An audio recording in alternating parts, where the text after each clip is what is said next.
So I just did the re-release of the videos, I guess the songs and videos for Opus Luna, and um, having the chance to reflect on those songs, those videos, the meanings of them, um, and especially what they meant to me at that point in my life.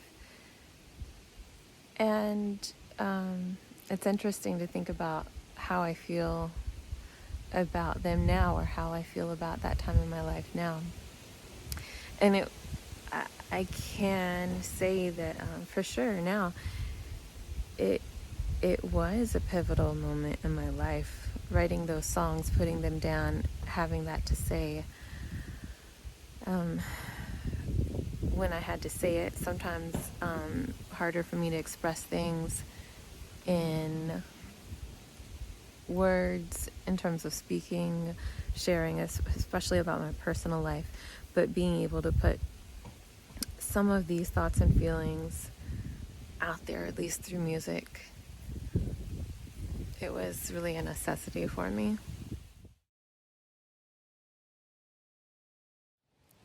Naked was the first song on the EP, and perhaps the most meaningful song for me, maybe of all my songs, because it represented a transition time for me.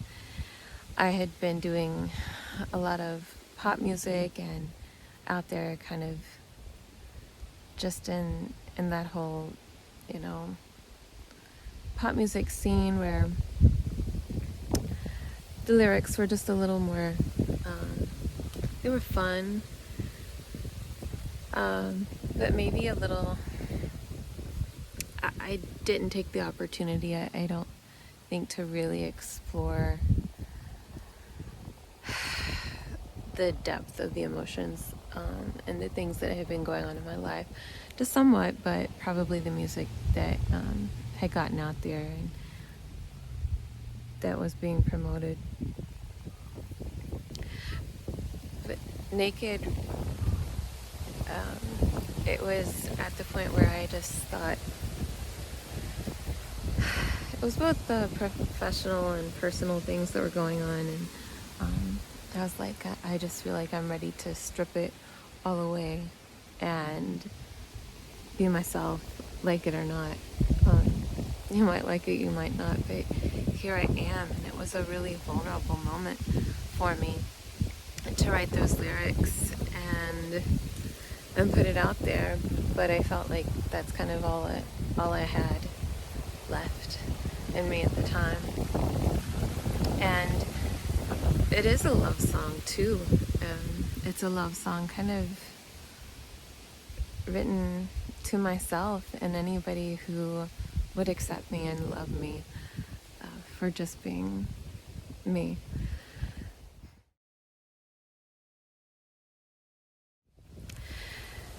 Then Vampires, another song of the night. So that one, it kind of was thinking back, just like another fun song that was kind of aggressive, and just another part of me that I felt like I hadn't shown. So I'm gonna keep on coming after you. I'm gonna get you. And a lot of images that I had in my mind for that, and of a seductress temptress, I guess. But definitely a strong song of the night.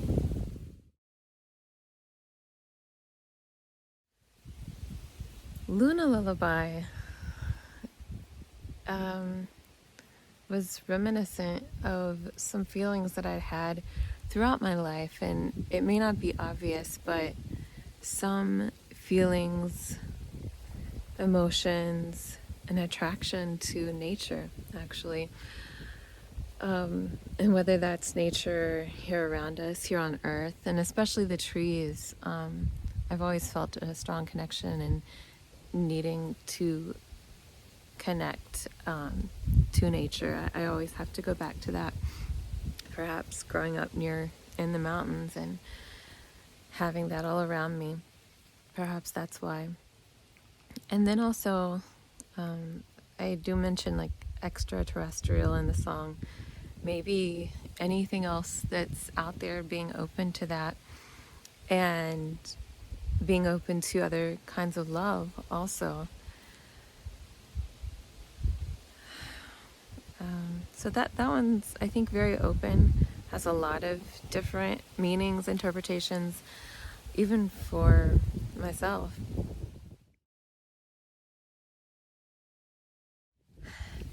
Dirty Thoughts Dark was originally written as an upbeat, fun song that was actually out of some dark times though. And in this version of it, Dirty Thoughts Dark, it was a remix. So allowing somebody else, in this case it was Render the Galaxy, the producer, a remixer on that song, to take the original version of that in its upbeat form and splice it up, mix it up, and make it that dark sound that it ended up being, which was cool to have somebody else's interpretation of that, whereas the original version was kind of maybe some darker. I remember somebody even saying once sad lyrics, and taking what was originally an upbeat tempo and feel to it, and creating it in that darker way, which maybe it naturally is.